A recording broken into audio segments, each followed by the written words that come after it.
साहिवाल के hockey ground में सजा पंजाब के रवायती खेल कबड्डी का बड़ा टाकरा। बाबा फरीद गंज शकर गोल्ड कबड्डी टूर्नामेंट में पंजाब के 10 डिवीजन से कबड्डी टीमें मैदान में उतरी।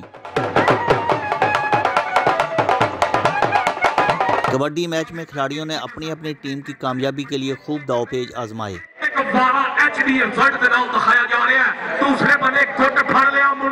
ढोलची भी खिलाड़ियों को दिलाते रहे खूब जोश। इस मौका पर सदर पंजाब कबड्डी फेडरेशन राणा सरवर ने कहा, आज कबड्डी खेलने वाले ही मुस्तकबिल में कौमी परचम दुनिया में सर बुलंद करेंगे। फ्यूचर जो बच्चे खेले हैं यहाँ जूनियर्स, इंशाल्लाह इन्हीं में से ये पाकिस्तान का झंडा लहराएंगे वो कौमी तराने के साथ। कबड्डी भी कामयाब होगी और इंशाल्लाह हमारी सेहतमंद कौम इसमें और आगे जाएगी। कबड्डी मैच के इख्तिताम पर ढोल और बैंड बाजे की धुन पर झूमर पार्टी का रक्स शायकीन की तवज्जो का मरकज बन गया। फाइनल मैच जीतने वाली टीम को नकद इनाम और ट्रॉफी से नवाजा गया। कैमरा टीम के साथ मियां रमजान, डॉन न्यूज़, साहिवाल।